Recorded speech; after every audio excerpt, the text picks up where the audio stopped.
Price the lord. Mizpah reformation church சார்பாக உங்கள் அனைவரையும் இந்த மகிமையின் நேரம் நிகழ்ச்சிக்கு உங்கள் அனைவரையும் நாங்கள் வரவேற்கிறோம். தேவன் அன்பாகவே இருக்கிறார். தேவன் அவருடைய அன்பின் அடையாளமாக இயேசு கிறிஸ்துவை அவரை சொந்த இரட்சகராக இந்த பூமிக்கு அனுப்பினார். அவர் வந்ததின் நிமித்தம்தான் நம்ம எல்லாரும் ரட்சிக்கப்பட்டிருக்கிறோம். அது நிமித்தம்தான் அவருடைய அன்பு இந்த பூமிக்கு வெளிப்பட்டிருக்கிறது. பாருங்க, இந்த நிகழ்ச்சியில் இன்றைக்கு போதகர் ரெவரண்ட் ஜேக்கப் ராஜ் கபூர் அவர்கள் உங்களுக்கு தேவ செய்தியை கொடுக்கும்படி இருக்கிறார். இன்றைக்கு இந்த நிகழ்ச்சியை பார்க்குற ஒவ்வொருவருடைய வாழ்க்கையிலும் அவருடைய அன்பு வெளிப்பட போகிறது. அவருடைய அற்புதம் செய்கிற கரம் வெளிப்பட போகிறது. இந்த நிகழ்ச்சியை பார்த்து ஆசீர்வாதம் பெற்றுக்கொள்ளுங்கள். ஆமேன்.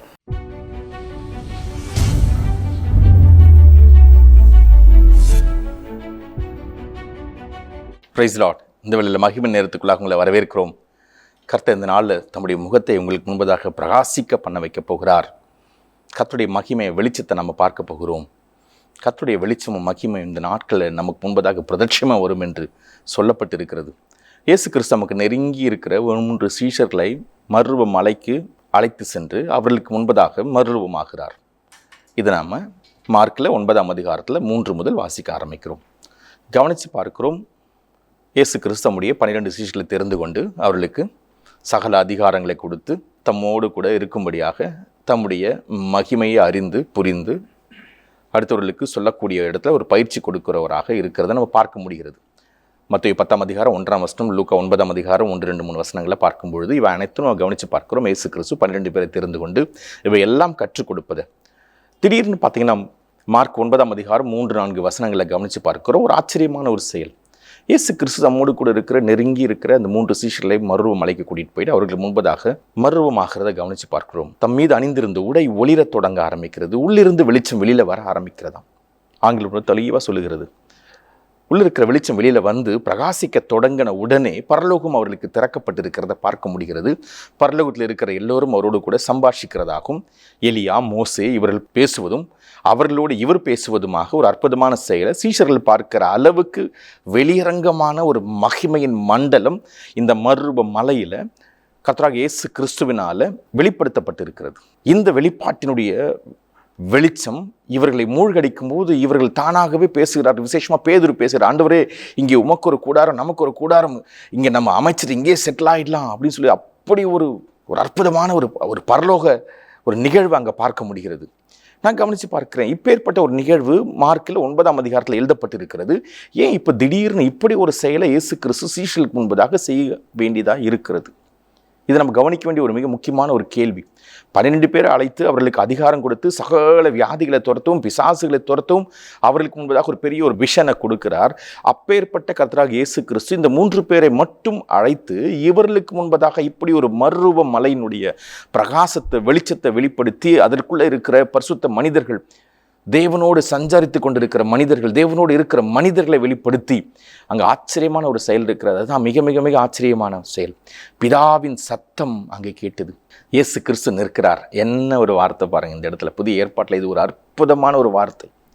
யாரும் சற்றும் யோசிக்கவே முடியாத அளவுக்கு பல கேள்விகள் என்று கேட்டுக்கொண்டிருக்கிற இந்த மனிதர்கள் மத்தியில், தனக்குள்ளே அறிவு பெருத்திருக்கிறது என்று நினைத்து கொண்டிருக்கிற மக்கள் மத்தியில் கர்த்தராகிய இயேசு கிறிஸ்து பிதாவின் சத்தத்தை கேட்கிறார். இவர் நேசகுமாரன், இவரில் நான் பிரியமாயிருக்கிறேன், இவருடைய வார்த்தைக்கு செவி கொடுங்கள்னு ஒரு அற்புதமான ஒரு சத்தத்தை அங்கே கேட்கிறோம். பிதாவும் குமாரனையும் அவருடைய சத்தத்தையும் கேட்கிற ஒரு உன்னதமான ஒரு அற்புதமான ஒரு நிகழ்வு பேதுருக்கு அங்கே உண்டாயிருக்கிறது. கூட இருக்கிற சீஷர்களுக்கு உண்டாயிருக்கு. எப்படி இருக்கு பாருங்க. இதெல்லாம் தான் ஹெவனில் இருக்கிற மிகப்பெரிய மிக முக்கியமான செயல்கள். இதுதான் பூமியில் இருக்கிற நாம் அனுபவிக்கும்படியாக நாம் அவரால் தெரிந்து கொள்ளப்பட்டு ரட்சிக்கப்பட்டு இயேசு கிறிஸ்துவை அறிந்து கொண்டோம் என்று சொல்லுகிற ஒவ்வொரு நெருங்கின நண்பர்களுக்கும் சீஷர்களுக்கும் இயேசு கிறிஸ்து கொடுத்திருக்கிற அற்புதமான ஒரு பெரிய ஃபீஸ்ட். அவரோடு கூட பூமியில் பரலோகத்தை அனுபவிப்பது, அவரோடு கூட இந்த பூமியில் ஒரு பெரிய ஃபீஸ்ட், பூலோகத்தில் பரலோகத்தை அனுபவிப்பது. இப்பேற்பட்ட ஒரு வாழ்க்கை தான் ஜெப வாழ்க்கை, ஆராதனையினுடைய வாழ்க்கை என்று கர்த்தராகிய இயேசு கிறிஸ்துவே யோவானில் 4ஆம் அதிகாரத்தில் சமாரிய ஸ்திரீவினிடத்தில் சொல்லும்போது, தம்மை ஆராதிக்கிறவர்கள், தம்மை தொழுது கொள்ளுகிறவர்கள் இப்படிப்பட்டவர்களாக இருக்க வேண்டும் என்று பிதாவின் இருதயத்தையே அங்கே வெளிப்படுத்துகிற ஒரு அற்புதமான அடுத்த ஒரு மிக முக்கியமான ஒரு வார்த்தை அங்கே கவனித்து பார்க்குறோம். எப்படிலாம் இருக்குது பாருங்கள். பிதாவுக்கு எவ்வளவு பெரிய விருப்பமான இருக்கிறது. நமக்கோ இந்த வாழ்க்கையில் ஜெயிக்கணும், நமக்கு இருக்கிற எதிரிகளை துரத்துறோம், நம்ம இந்த வியாதியிலேருந்து வெளியில் வரணும், இந்த வறுமையிலேருந்து வெளியில் வரணும், இந்த பண பிரச்சனைலேருந்து வெளியில் வரணும் சொல்லி ஒவ்வொன்றா நம்ம சொல்லிக்கொண்டே இருக்கிறோம். இதில் எங்கேயுமே தேவனோடு கூடவே இருக்கணும், நடக்கணும், பேசணும், அவருக்கு முன்பதாக எப்பொழுதும் அவரோடு கூட சம்பாஷிக்கணும், கையில் கோர்த்து நடக்கணும், பிதாவின் சத்தம் எப்பொழுதும் எனக்கு முன்பதாக துணித்து கொண்டே இருக்கணும், நானும் பிதாவும் எப்பொழுதும் பேசி, இப்படி ஒரு வாழ்க்கையை பற்றி தான் இயேசு கிறிஸ்து நம்மிடத்தில் அளவுக்கு அதிகமாக எதிர்பார்க்கிற ஒருவன் என்னிலும் நான் அவனில் நிலைத்திருந்தால் அவன் மிகுந்த கனிகளை கொடுப்பான், என்ன இல்லாமல் உங்களால் ஒன்றும் செய்ய முடியாதுன்னு சொல்லி யோவானில் 15ஆம் அதிகாரம் 1 முதல் வாசிக்கிறோம். தன் நண்பனுக்காக ஜீவனை கொடுக்கிற அன்பிலும் அதிகமான அன்பு ஒருவனிடத்தில் இல்லையே, நானோ என் ஜீவனை உங்களுக்கு கொடுக்கிறேன் என்று 15ஆம் அதிகாரம் 13ஆம் வசனத்தில் அப்படியே பேசி தள்ளுறார். நம்மக்கிட்ட அவ்வளோ எதிர்பார்ப்பு அவருக்கு இருக்குது, அவ்வளவு எதிர்பார்ப்பு. இதெல்லாம் நம்ம பூர்த்தி செய்ய போகிறோம் என்பதனால தான் நம்மளை அழைத்திருக்கிறார், சீஷனாக மாற்றிருக்கிறார், தெரிந்து கொள்ளப்பட்டவர்களாய் நம்ம தெரிந்தெடுத்திருக்கிறார். நமக்கு பேர் சோசன் ஒன். ஆனால் நம்ம சோசன் ஒன் நம்ம கவனிக்கிறோம், அவரோடு கூட இருக்கிற ஐக்கியத்தை, அது அவரோடு கூட இருக்கிற அதிகமான நேரத்தை நம்ம அவருக்கு கொடுப்போம் என்று அவர் எதிர்பார்த்து காத்து கொண்டிருக்கிறார். நம்ம அது கவனிக்கிறதா இருக்கிறோமான்னு தான் இந்த நாளை நம்ம கவனிக்க போகிறோம். யாத்ராகமத்தில் எடுத்து வாசிக்கும் பொழுது பார்த்தீங்கன்னா 24ஆம் அதிகாரத்தில் அற்புதமாய் சொல்லப்பட்டிருக்கிறது. மோசேவினிடத்தில் தேவன் பேசுகிறார், மிக முக்கியமான வார்த்தையெல்லாம் சொல்கிறார். இஸ்ரவேல் ஜனங்களை எகிப்திலிருந்து விடுதலை பண்ணி வெளியில் கூட்டிகிட்டு வரார் மோசேவை கொண்டு. யாத்ராகமத்தில் 3ஆம் அதிகாரத்தில் முற்செடியில் ஒரு தேவதூதனானவர் தோன்றி வெளிச்சம் அங்கு பிரகாசித்து அங்கே அந்த முற்செடி பற்றி எரிந்து கொண்டிருக்கிறத பார்க்க முடிகிறது. ஆனால் முற்செடிக்கு ஒன்றுமே நடக்காமல், ஆனால் பட்சிக்கிற அக்னியாக இருக்கிற அந்த இடத்துல அந்த முற்செடி வேகாது இருக்கிறத பார்க்குற மோசேவுக்கு ஆச்சரியம் தாழ முடியல. படித்த அவ்வளோ படிப்பையும், அவருக்கு தெரிஞ்ச எல்லா விதமான அறிவியலையும் எல்லா விதமான கோட்பாடுகளையும் கொஞ்ச நேரத்தில் அப்படி தவிடு பொடியாக்குற ஒன்று பச்சையாக இருக்கிறது, ஆனால் பற்றி எரிந்து கொண்டிருக்கிறது. இங்கே என்ன லாஸே இல்லாமல் எப்படி ஒரு விஷயம் நடக்க முடியும்? அதான் ஆச்சரியமாக இருக்கிறது. இவ்வளோ பெரிய பவரை ரிலீஸ் பண்ணுற இந்த இடத்துல ஏன் லாஸ்ன்னு சொல்லி ஒரு விஷயம் பார்க்கவே முடியல? தேவனோடு இருக்கிறவங்களுக்கு ஏற்படுகிற மிகப்பெரிய ஆசீர்வாதங்கள் இதெல்லாம் புரிந்து கொள்வது என்பது பரலோகம் சம்பந்தமான விஷயங்கள். அதெல்லாம் மிஸ்ட்ரிஸ் ஆஃப் காட். அதனால தான் அந்த மிஸ்ட்ரியை நம்ம அறிந்து கொள்வது என்பது சாதாரண விஷயமே கிடையாது.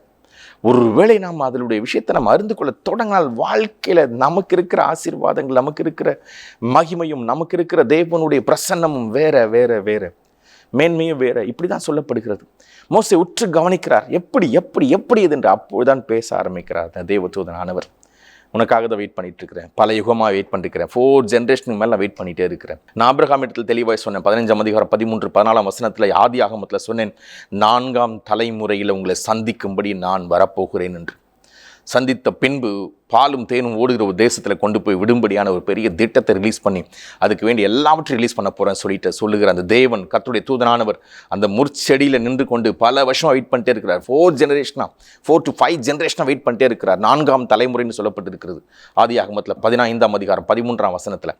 அவர்கள் எப்படி விடுதலை ஆக போகிறார்கள் என்பதும், அவர்கள் கையில் மிகுந்த பொருட்களோடு வெள்ளியோடும் பொன்னோடு வரப்போகிறாங்க என்று ரொம்ப தெளிவாக சொல்லப்பட்டிருக்கிறது. அந்த பொன்னினாலே மட்டும்தான் மோசே தேவனுக்கு முன்பதாக ஆசாரிப்பு கூடாரத்தை செய்யும்படியான எல்லா விதமான விஷயத்தை கேட்கும்போது அவர்கள் பொன்னும் பொருளையும் கொடுக்கிறார்கள். அவர்களுடையதை ஒன்றுமே கொடுக்கவில்லை. இங்கே கொள்ளையிட்ட பொருளை கொண்டு வந்து தான் அங்கே கொடுக்கும்படியான ஒரு பெரிய பிளானை ஆபிரகாம் உறங்கும் போதே சொல்லி கொடுக்கிறார். அதுதான் தேவன், அதுதான் தேவனுடைய ஞானம். நாம் தேவனுடைய ஞானத்தினால் நிரம்ப வேண்டும் என்பதுதான் வேதம் நமக்கு கற்றுக் கொடுக்கிற மிகப்பெரிய ஒரு உண்மை. நான் இயேசுவை ஏற்றுக்கொண்டேன், இயேசுவை அறிந்து கொண்டேன், இயேசுவை புரிந்து கொண்டேன், இயேசுவால் தெரிந்து கொள்ளப்பட்டவன் அப்படின்னு சொல்வதில் அடுத்த ஒரு பார்ட் இருக்குது. ஃபர்ஸ்ட் பார்ட் இது. ரட்சிப்பு என்பது முதல் அனுபவம். 2வது அனுபவம் தான் அவரோடு கூட நடக்கிற ஆழமான அனுபவம். அது ஆச்சரியமாக இருக்குது. 1 Corinthians 2ஆம் அதிகாரம் 11ஆம் வசனம் சொல்லுகிறது, கர்த்தருடைய ஆவியானவர் நம்மை தேவனுடைய ஆழங்களுக்குள்ளே அழைத்து செல்கிறார் என்று. The deeper things of God அப்பொழுது தான் நமக்கு ரிவீலே ஆகுது. ஃபஸ்ட்டு ஒரு அனுபவம் ரட்சிப்பு, 2ஆம் அனுபவம் டீப்பர் திங்ஸ் ஆஃப் காட். இந்த டீப்பர் திங்ஸ் ஆஃப் காட் என்பது நாமும் அவரும் ஒன்றாக இருக்க வேண்டும் என்பது, அவரோடு கூட நெருங்கி நடக்க வேண்டும் என்பது, நமக்கு கண்ணார அவரை கண்டு தொட்டு அவரை உணர்ந்து நடக்கக்கூடிய ஒரு வாழ்க்கையை புதிய ஏற்பாட்டில் நமக்கு ஒரு வாக்குதத்தமாக பெரிய ஒரு ப்ராமிஸாக கொடுத்துருக்கிறார்.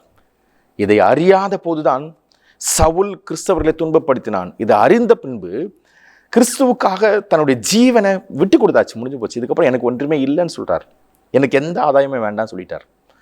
அதனுடைய விளைவு தான் அவருடைய அன்பின் நிமித்தமாக எழுதுகிறார் 13 புத்தகங்கள். அதான் நம்ம புதிய ஏற்பாட்டில் எழுதி வைத்திருக்கிறார். அவருடைய கடிதங்கள் ஆவியானவர் மூலமாக நமக்கு கர்த்தர் வெளிப்படுத்தின வெளிப்பாடுகள் இத்தனை கவனித்து பார்க்குறோம். இப்பேற்பட்ட ஒரு அற்புதமான ஒரு வாழ்க்கை தான் கிறிஸ்துவ வாழ்க்கை நமக்குன்னு வைத்திருக்கிறது. இங்கே மோசேவை 24ஆம் அதிகாரம் யாத்திராகமத்தில் தேவன் சொல்லுகிறார், எல்லாத்தையும் செட்டில் பண்ணிட்டு வா, கீழே இருக்கிற எல்லா மினிஸ்டரும் எல்லாக்கிட்ட கையில் கொடுத்துட்டு வா.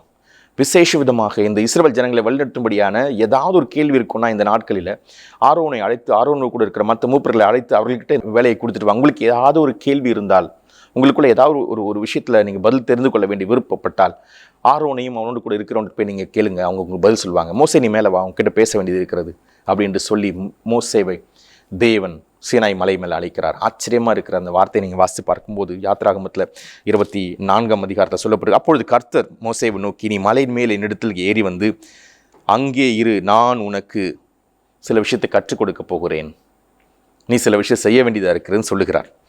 அப்பொழுது தன் மோசே ஜாஷுவாவோடு அந்த மலைக்கு மேலே போகிறார்.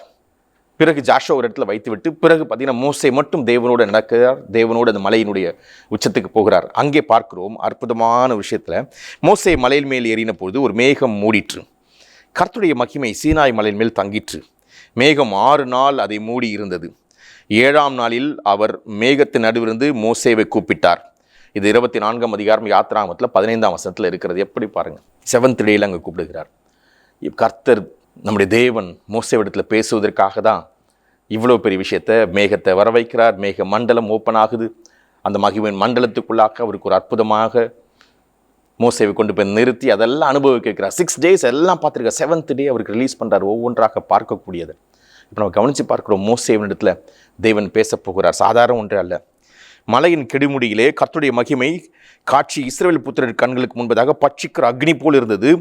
மோசே மேகத்தின் நடுவிலே பிரவேசித்து மலையில் மேல் ஏறி இரவும் பகலும் 40 நாள் மலையிலே இருந்தான். எப்படி பாருங்கள், என்ன ஒரு அற்புதமான ஒரு மிக முக்கியமான சூழ்நிலை விவரித்து எழுதப்பட்டிருக்கிறது. அதுதான் 33ஆம் அதிகாரம் 34ஆம் அதிகாரம் யாத்திராகம் ரொம்ப ரொம்ப தெளிவாக சொல்லப்பட்டிருக்கிறது. மேகம் அப்பேற்பட்ட ஒரு விஷயத்தை மோசஸ்க்கு மட்டும் பல விஷயத்தை ரிலீஸ் பண்ணி ரிவீல் பண்ணி இருக்கிறத நமக்கு பார்க்குறோம். அப்போ நாம் தேவனோடு இருக்கிறது தான் நம்முடைய வாழ்க்கையில் நாம் எதிர்பார்க்க வேண்டிய, நம்ம கவனிக்க வேண்டிய மிக மிக முக்கியமான ஒன்று. இந்த நாட்களில் நாம் ஒரு ஜெப மனிதராக நம்முடைய வாழ்க்கையை நம்ம மாற்றிக்கொள்வோம் என்றால், நம்மை சுற்றி ஒரு பெரிய ஒரு புதிய மண்டலமே ரிலீஸ் ஆகிருக்கும். அதுதான் தேவனுடைய ராஜ்யம். இந்த கிங்டம் ஆஃப் காட் நம்ம சுற்றி எப்போதும் ரிலீஸில் இருக்கும், ஆனில் இருக்கும். அந்த கிங்டம் ஆஃப் காட் நம்ம மீது இருக்கும்போது இந்த பூமியினுடைய ராஜாக்கள் யாராக இருந்தாலும் உதிக்கிற உன் ஒளியினத்தில் ராஜாக்கள் வருவார்கள் என்று ஏசாயால 60ஆம் அதிகாரம் சொல்லப்பட்டிருக்கிறது. அந்த வசனத்தின் பிரகாரமாக எழும்பி பிரகாசி உன் ஒளி வந்தது, கர்த்தருடைய மகிமை உன்மேல் உதிக்கிறது, உதிக்கிற அந்த ஒளியினத்தில் ராஜாக்கள் வருவார்கள் என்று எங்கே இருக்கிறவங்க கிட்ட வர ஆரம்பிப்பாங்க. காரணம் உங்கள் மேலே அந்த ஒளியினுடைய பிரகாசம் இன்க்ரீஸ் ஆக ஆரம்பிக்கும் பொழுது அதனுடைய மகிமையை பார்க்கும்படி, கேட்கும்படி, அனுபவிக்கும்படி, அதில் இருக்கிற க்ளோரியை ரிலீஸ் பண்ணும் பொழுது, அதில் இருக்கிற க்ளோரியை நம்ம அனுபவிக்கும் போது, அதனுடைய க்ளோரி அங்கே மேனிஃபெஸ்ட் ஆகும்போது அதை கவனிக்கிற மக்கள் வருவார்கள். இதுதான் ஊழியத்தினுடைய வளர்ச்சி என்று சொல்லப்படுகிற ஒன்று. ஊழியத்தினுடைய வளர்ச்சி எனக்கு இல்லைங்க பிரதர், ஒருவேளை நீங்கள் சொல்லலாம். ஊழியத்தினுடைய வளர்ச்சி வேண்டும் என்றால் எழும்பி பிரகாசிக்கிற அந்த ஒளியை இன்க்ரீஸ் பண்ணுவது எப்படி? நம்ம கவனித்து பார்க்கிறோம். மார்க்கில் 9ஆம் அதிகாரம் 3-4 வசனங்களில் அந்த வெளிச்சம் அதிலிருந்து ஒளிர தொடங்கினதான். அவர் அமர்வு மலையில் அவர் உடையில் இருக்கிற வெளிச்சம் ஒளிர தொடங்கினதான்.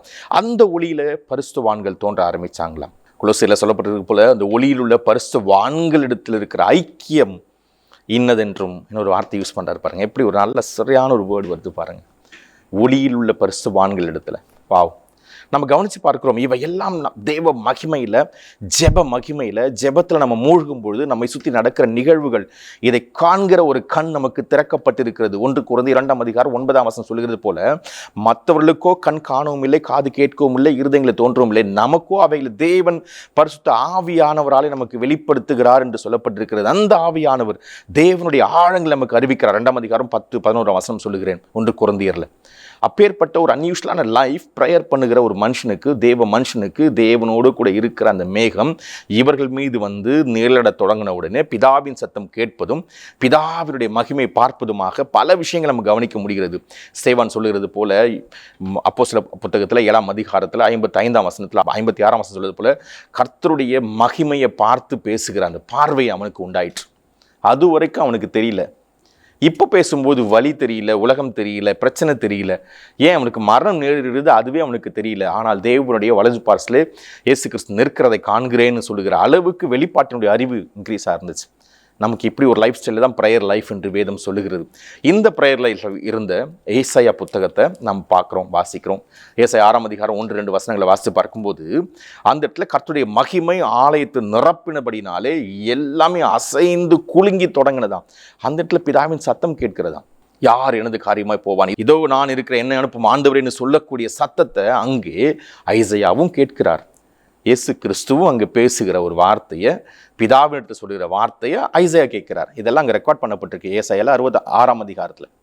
எப்படி இருக்கு பாருங்க, ஆச்சரியமா இருக்கிறது. ஸோ ஜெபிக்கிற ஒருத்தனுக்கு கர்த்தருடைய சத்தம் கேட்க தொடங்கும். ஜெபிக்கிற ஒருவருக்கு கர்த்தருடைய மகிமை வெளியரங்கமாக இருக்கும். ஜெபிக்கிற ஒரு விதத்தில் வெளிச்சம் இன்க்ரீஸ் ஆகும். ஜெபிக்கிற ஒரு விதத்தில் வெளிச்சம் இன்க்ரீஸ் ஆகிறதுனால க்ளோரி மேனிஃபெஸ்ட் ஆக ஆரம்பித்த உடனே இந்த க்ளோரியை பார்க்கறதுக்கு எங்கே இருக்கிற கிங்ஸ் அண்ட் ரூலர்ஸ் எல்லாம் வர ஆரம்பிப்பாங்க என்று சொல்லப்பட்டிருக்கிறது. இதான் ஏசாயா 60 அதிகாரம். நம்ம எரேமியாவை பார்க்குறோம், எசேக்கியேலை பார்க்குறோம். எசேக்கியேல் 1 அதிகாரம் 4 முதல் பார்த்தீங்கன்னா இதே கர்த்தருடைய மகிமை வெளிச்சம் அவருக்கு முன்பதாக வந்த பிறகுதான் அவருக்கு தீர்க்கதரிசனம் உரைக்கிற அந்த புதிய ஒரு அபிஷேகத்தை அவரால் பார்க்க முடிகிறது. சேருபெண்களும் சேராபெண்களும் விதவிதமான வித்தியாசமான காட்சிகளில் வெளிப்படுவதும் சுழல் காற்றாக ஆரம்பித்து பிறகு அங்கிருக்கிற ஜீவன்கள் தெரிகிற அளவுக்கு கண்கள் திறக்கப்பட்டு அப்படி என்று ஒரு பெரிய ஒரு புதிய ஒரு தொடக்கத்தை 1 அதிகாரம் 4 வசனம் முதல் எசேக்கியேலை கவனித்து பார்க்கிறோம். தொடர்ச்சியாக கர்த்தருடைய மகிமை, கர்த்தருடைய ஆலயம், கர்த்தருடைய மகிமை எப்படி சொல்லிகிட்டே இருக்கிறார். இன்னைக்கு நம்ம ஜெபிக்கிறோம் என்று சொல்லுகிறோம், நான் ஒரு ஜெப மனுஷங்கன்னு சொல்லுகிறோம். கர்த்தருடைய ஆழங்களை அறிந்து கொள்வதுதான் ஜெபத்தினால் நமக்கு கிடைக்கிற மகிமை, ஜெபத்தினால் நமக்கு கிடைக்கிற நன்மைகள். இந்த ஆழத்துக்குள்ளாக இந்த நாளில் ஒரு புதிய ஜென்ரேஷன் வருகிறது, வந்து கொண்டே இருக்கிறார்கள்.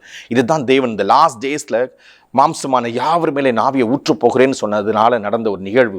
இது அப்போஸ்தலர் 2 அதிகாரம் 1 வசனத்தை முதல் நம்ம பார்க்க முடியுது. பலத்த இடி முழக்கத்தை போல ஒரு பெருவெள்ள இரைச்சலின் சத்தம் உண்டாயிற்று. அந்த இடத்துல வந்து பார்த்தீங்கன்னா மிகப்பெரிய அசைவு வந்துச்சு. மைட்டி ரஷ்ஷிங் விண்ட் அங்கே இறங்கி ஒரு அற்புதத்தை செய்ய தொடங்கிச்சான். எங்கே இருக்கிற மக்களையும் தன் பக்கம் திருப்புகிற மாம்சமான யாவர் மேலும் ஆவி ஊற்றப்பட்ட அந்த நாள் தொடங்கி இதோ இந்த நாட்கள் வரைக்கும் அசைக்காமல் இருக்கவே முடியாது என்று மகிமை இறங்கி செயல்படும் பொழுதெல்லாம் நம்ம கவனிக்க முடிகிறது. கர்த்தருடைய மகிமை இந்த நாளில் உங்களை மூடப்போகுது. நீங்கள் இருக்கிற அந்த இடத்த கர்த்தருடைய மகிமை இப்பொழுது அசைக்க போகிறது. நீங்கள் ஒரு ஜெப வீரராக ஜெப மனுஷனாக இருப்பீங்க சொன்னால் இந்த அசைவு உங்கள் வாழ்க்கையில், உங்கள் பரம்பரையில், நீங்கள் இருக்கிற ஏரியாவில் உங்களை கொண்டு தான் ஒரு அசைவை ஏற்படுத்தும்படி கர்த்தருடைய மகிமை உங்கள் மீது இறங்கி கொண்டு இருக்கிறது. நம்ம கவனிக்கிறோம், கர்த்தருடைய மகிமை ஒவ்வொரு முறை இறங்கி வரும் பொழுதெல்லாம் நம்முடைய சுற்றி இருக்கிற எல்லாமே மாற தொடங்குது. இங்கே மோசேவை குறித்து நம்ம வாசிக்கும் பொழுது யாத்ராகமத்தில் 34 அதிகாரம் 33 வசனத்தில் மோசே அவரோடு பேசி முடியும் அளவும் தன் முகத்தின் மேல் முக்காடு போட்டிருந்தான்.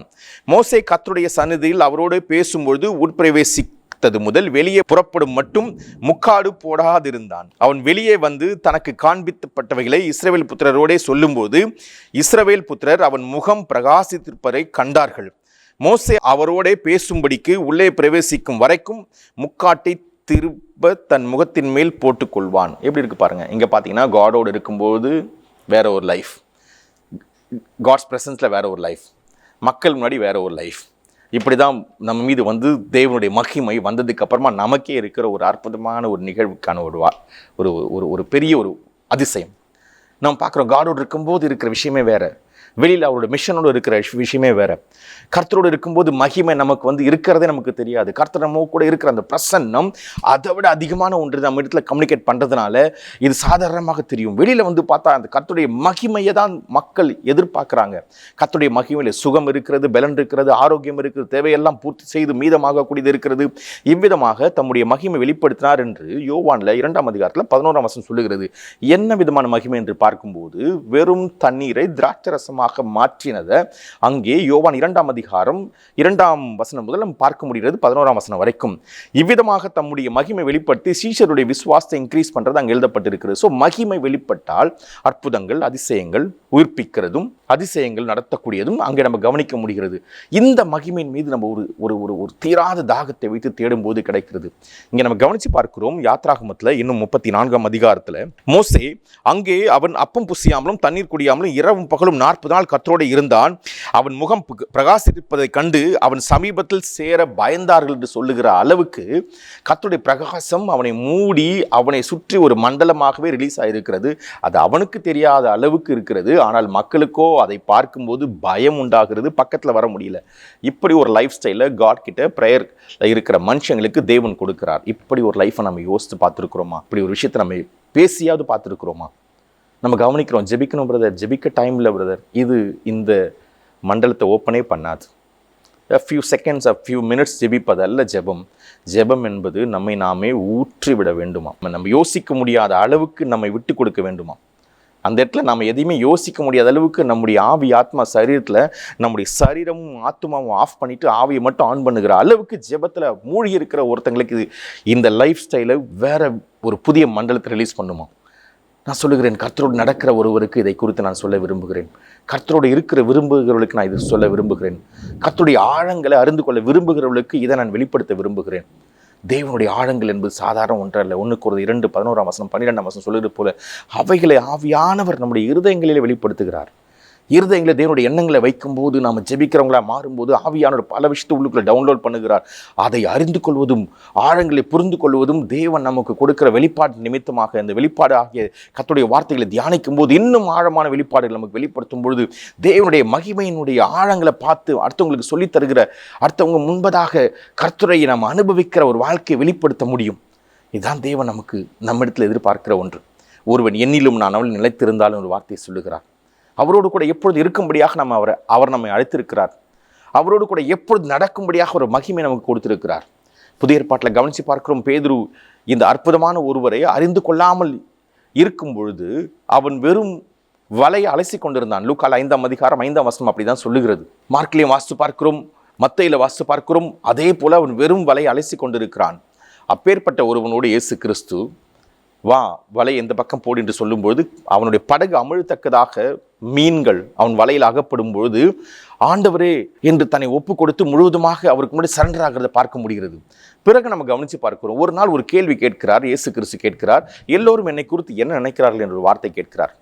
மார்க்கில், மத்தேயுல, லூக்கால, யோவான் இது எழுதப்பட்டிருக்கிறது. விசேஷமாக மத்தேயு 16 அந்த வசனம் எழுதப்பட்டிருக்கிறது. 18 தெளிவான முறையில் கவனித்து பார்க்கும்போது தெரிகிறது, மக்கள் என்னை குறித்து என்ன சொல்லுகிறார்கள் என்று. அப்பொழுது இவர் பல விஷயம் சொல்லும்போது நீங்கள் என்னை குறித்து என்ன சொல்லுகிற ஒரு வார்த்தை கேட்கும்போது பேதுரு உடனடியாக வாய்களை திறந்து சொல்கிறார், நீர் உன்னதமான தேவனுடைய குமாரன் என்று, தேவனுடைய அபிஷேகம், தேவனுடைய மகிமை, தேவனுடைய வல்லமை உங்களுக்குள்ள இருக்கிறது என்று ஒரு வார்த்தையை சொன்ன உடனே இயேசு கிறிஸ்து சொன்ன வார்த்தை ஆச்சரியமாக இருக்கிறது. இதை நீ மாம்ச ரத்தம் உனக்கு வெளிப்படுத்தவில்லை, உனக்குள்ள இருக்கிற என்னுடைய பிதாவே இதை வெளிப்படுத்துகிறார். சொல்லுகிறார், நீர் ஜீவனுள்ள தேவனுடைய குமாரனாகிய கிறிஸ்து என்றான். இது பேதுரு சொன்ன வார்த்தை. இயேசு அவனை நோக்கி, யோனாவின் குமாரனாகிய சிமியோனே, நீ பாக்கியவான், மாம்சம் ரத்தமும் இதை உனக்கு வெளிப்படுத்தவில்லை, பரலோகத்தில் இருக்கிற என் பிதா இதை உனக்கு வெளிப்படுத்துகிறார். மேலும் நான் உனக்கு சொல்லுகிறேன், நீ பேதுருவா இருக்கிறாய், இந்த கல்லின் மேல் என் சபையை கட்டுவேன், பாதாளத்தின் வாசல்கள் அதை மேற்கொள்வதில்லை. எப்படி ஒரு நியூ திங்கை ரிலீஸ் பண்றார் பேதுரு மேல. ஒரே ஒரு வெளிப்பாடு தான் உன்னதமான தேவனுடைய குமார் என்று சொல்லுகிற அந்த ஒரு வெளிப்பாடு. அப்படி என்றால் நாம் இயேசு கிறிஸ்துவை எப்படி புரிந்து கொள்ள வேண்டிய ஒரு இடத்துல இருக்கிறோம். நம்முடைய வாழ்க்கையில் வேற உயர்வை கொடுக்கக்கூடியது நாம் இயேசு கிறிஸ்துவை புரிந்து கொள்ளுகிற இடத்துல இருக்கிறது. அவரை அறிந்து கொள்ளுகிற ஆழத்தில் தான் இருக்கிறது.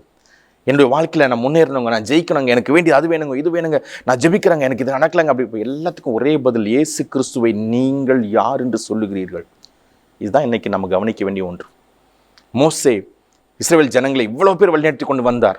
ஆனால் மோசே ஆசைப்படுகிற ஒன்றே ஒன்று கேட்கிறார், உனக்கு என்ன வேணும்னு கேள்வி கேட்குமா? ஆண்டவரே உன்னுடைய மகிமையில நான் தங்கி இருக்கணும், அதுதான் கேட்குற ஒரே கேள்வி. அப்படி என்றால் குளோரியை எப்பேற்பட்ட ஒரு பெரிய விஷயமாக மோசே பார்க்கிறார். என்னை ஒரு ராஜாவாக மாற்றிடுங்க, இத்தனை ஜனங்களுக்கு நான் ராஜாவாக இருந்தால் போதும். எகிப்தில் பார்த்தீங்கன்னா பார்வோன் இருக்கிற வேண்டிய இடத்துல நான் தான் இருக்க வேண்டும். ஆனால் பார்த்தீங்கன்னா அவங்க குடும்பத்தில் பிறந்ததுனால அவனுக்கு தான் அந்த பதவி கிடைச்சிது, எனக்கு கிடைக்கல. பட் நீங்கள் என்னை இவங்கள பேர் விடுவிச்சு வெளியில் கூட்டிகிட்டு வந்ததுனால இவர்களுக்கு என்னை ராஜாவாக நீங்கள் மாற்றிருங்களேன் அப்படின்னு ஒரு வார்த்தையை மோசே கேட்டிருக்கலாம். ஆனால் மோசே கேட்டது அது இல்லை. ஆண்டவரே இந்த உங்களுடைய மகிமையில் நான் இன்னும் அதிகமாக நேரம் தங்கி இருக்கணும், அதுக்கு ஒரு சான்ஸ் கொடுங்கன்னு ஒரு வார்த்தை கேட்கிறார். அதுதான் மோசேவினுடைய இருதயம். புதிய ஏற்பாட்டில் கவனித்து பார்க்கிறோம், இதுதான் நம்ம கவனித்து பார்க்கிறோம். இயேசு கிறிஸ்து இது நம்ம இடத்துல எதிர்பார்க்கிறார். நாம் எப்போ மகிமையினுடைய ஆழங்களை அறிந்து கொள்ள ட்ரை பண்ணுறோமோ அப்பொழுதே பூமியினுடைய அனைத்து விஷயங்கள் நமக்கு அடிமையாகிடும், நம்மோடு கூட வந்து இணைந்து கொள்ளும், நம்மோடு கூட இருக்கும். கர்த்தருடைய விலையேற பெற்ற மகிமைக்குள்ள நம்ம இருக்கும்போது தேவனுடைய ராஜ்யம் நம்ம மீது இருக்கிறபடினாலே பூமியின் ராஜ்யங்கள் அனைத்தும் நமக்கு முன்பதாக வரும். அதனால தான் எலும்பி பிரகாசி உன் ஒளி வந்தது. கர்த்தருடைய மகிமை உண்மையில் இருக்கிறபடினால பூமியினுடைய அனைத்து ராஜ்யங்களும் ராஜாக்களும் இடத்துல வருவார்கள். இதான் சொல்லப்பட்டிருக்கிறது. அதனால தான் சகல அதிகாரம் நமக்கு கொடுக்கிறாராம். அப்படி என்றால் ஜெப வாழ்க்கையில் ஜெப மனுஷனாக நம்ம மாறும்போது எல்லாமே நமக்கு கீழே வர ஆரம்பிக்கும். நம்ம அப்படி ஒரு ஜெப மனுஷனாக மாற வேண்டும். இந்த ஜெப ஆவி இந்த நாளில் உங்கள் மேலே மூட வேண்டும் என்று நான் ஜெபிக்க போகிறேன். நாம் ஜெபிக்கலாமா இந்த வேளையில்? கர்த்தருடைய மகிமை மூடுவதாக நான் ஜெபிக்க போகிறோம். நன்றி தகப்பனே. அப்பா, இந்த வேளையில் மார்க்கில் வாசித்தது போல 9ஆம் அதிகாரத்தில் வாசித்த கர்த்தருடைய மேகம் அவர்களை மூடினதுன்னு சொல்லி இந்த வார்த்தையில கேட்டுக்கொண்டிருக்கிற ஒவ்வொரு மேலே இப்பொழுதே உடைய மகிமையின் மேகம் இறங்கி மூடுவதாக. அப்பா, சகல விதமான தகப்பனே அப்பா உடைய மகிமையினுடைய ஆழங்கள் இப்பொழுது அவர்களை சுற்றி பிரகாசிப்பதாக நான் ஜெபிக்கிறேன். அவருக்கு விரோதமாக இயங்கி கொண்டிருக்கிற பிசாசின் தந்திரங்கள் எதுவாக இருந்தாலும் இப்பொழுது நிர்மூலம் அடைவதாக. அப்பா, இப்பொழுது ஒரு புதிய மண்டலங்கள் ரிலீஸ் ஆவதாக. இந்த வார்த்தையில கேட்கிற ஒவ்வொருத்தருடைய குடும்பத்துக்குள்ள நம்முடைய மகிமையின் வெளிச்சம் இறங்கி வருவதாக ஜெபிக்கிறேன். குடும்பத்துக்குள்ளே வெளிச்சம் வருவதாக. குடும்பத்தில் மகிமை இறங்கி வந்து ஒவ்வொரு குடும்பத்தினுடைய தேவைகளை சந்தித்து இருளின் அதிகாரங்கள் எல்லாம் விலகி ஆச்சரியமான ஒளி ரிலீஸ் ஆவதாக நான் ஜெபிக்கிறேன் தகப்பனே. ஒவ்வொரு குடும்பத்தை ஆசீர்வதிங்க. இயேசு கிறிஸ்து நாமத்தில் ஜெபிக்கிறேன் நல்ல பிதாவே. ஆமேன், ஆமேன், ஆமேன். Glory be to God. நமக்கு தேவன் எப்போதும் அற்புதமான ஆழமான அவருடைய சத்தியங்களை நமக்கு கட்டவிழ்த்து நம்மை விடுவிக்கிறார். அப்பேற்பட்ட ஆழமான அற்புதமான அவருடைய சத்தியத்தை தான் இன்னைக்கு நம்ம பார்த்தோம். 6 நாளைக்கு சீனாய் மலை மீது தங்கியிருந்த அவருடைய மகிமையின் பிரசன்னம் 7ஆம் நாளில் சத்தம் மேகங்கள் நடுவிலிருந்து உண்டாகிறது. மோசேவுக்கு மேலே ஏறி வா. இதை காட்டிலும் மேலானது தேவன் மோசேவுக்கு அவருடைய பல ரகசியங்களை அவருடைய மகிமையை அவருக்கு கட்டவிழ்க்கிறார். 40 இரவு 40 பகல் பல அற்புதங்கள் பல அதிசயங்களை எதெல்லாம் அவர் தன்னுடைய கரங்களால் நடப்பித்தார் அதை எல்லாவற்றையும் மோசேக்கு விவரித்து அப்படிதான் தேவன் ஒவ்வொருவருக்கும் இந்த நாட்களில் அவருடைய அற்புதத்தை அவருடைய அதிசயத்தை அவருடைய மகிமையை ஒவ்வொருவர்கிட்டும் பகிர்க்க விரும்புகிறார். ஆனால் நாம் செய்ய வேண்டியது எல்லாம் ஒன்றே ஒன்றுதான். அவரோடு நேரத்தை செலவிடும்போது அவரோடு நேரத்தை நாம் ஜெபத்திலும் ஆராதனையும் நேரத்தை செலவிடும்போது இது எல்லாம் நமக்கு சாத்தியமாய் மாறுகிறது. தேவன் அந்த மறுரூப மலையில் அவருடைய நெருங்கிய சீடர்களை கொண்டு போய் அவருடைய மகிமையின் பிரசனத்தை விவரிக்கும் போது எல்லாரையும் பார்ப்பவர்களாக இவர்களுக்கு ஆவிக்குரிய கண்கள் திறக்கப்பட்டது. நாம் ஜெபத்திலேயும் ஆவிலேயும் நாம் ஆராதனையும் நாம் அவரோடு நேரத்தை செலவிடும்போது நம்முடைய ஆவிக்குரிய கண்கள் எல்லாம் அபரிவிதமாய் அவர் வைத்திருக்கிற அளவுக்கு தக்கதாய் திறக்கப்படுகிறது. நாம் எல்லாவற்றையும் பார்க்கிறவர்களாய். அதனால பவுல் சொல்லும்போது சொல்கின்றார், காணப்படாதவர்களோ நித்தியமானவர்களாக இருக்கிறது. காணப்படாதவர்களை பார்க்கிற ஆவிக்குரிய கண்கள் நமக்கு எப்போது திறக்கப்படும் என்றால் அவரோடு நேரத்தை செலவிடும் போது அந்த மகிமையின் பிரசன்னத்தை நாம் அறியும் போது அவர் நமக்கு விவரிக்கும் போது நம் வாழ்க்கையில் இது எல்லாமும் சாத்தியமாய் மாறுகிறது. இது உங்கள் வாழ்க்கையிலும் சாத்தியமாய் மாறுகிறது. பல அற்புதங்கள் அதிசயங்கள் எங்கள் வாழ்க்கையில் நாங்கள் பார்க்கிறது நாங்கள் அனுபவிக்கிறது நாங்கள் ஆராதனை வேளையில் பெற்றுக்கொள்வது யாவும் உங்கள் வாழ்க்கையிலும் சாத்தியமாய் மாறுகிறது. அப்பேற்பட்ட தேவனை தான் நீங்களும் நானும் ஆராய்த்து கொண்டிருக்கிறோம். அப்படிதான் பல சாட்சிகள் நாங்கள் கேட்டுக்கொண்டே வருகிறோம். உங்களுடைய வார்த்தை ஆராதனை நேரத்தில் இந்த வார்த்தையானது எங்கள் வாழ்க்கையை தொட்டு முற்றிலுமாய் எங்கள் வாழ்க்கையை மாற்றி அமைத்தது என்ற பல சாட்சிகள் நாங்கள் கேட்டுக்கொண்டே வருகிறோம். அப்பேற்பட்ட அற்புதமான அதிசயமான தேவனை தான் நாம் ஆராதிக்கிறோம். சேர்ந்து ஆராதிக்க அவரோடு நேரத்தை செலவிட ஒவ்வொருவரும் இந்த நாட்களில் நாம் அழைக்கப்பட்டிருக்கிறோம்.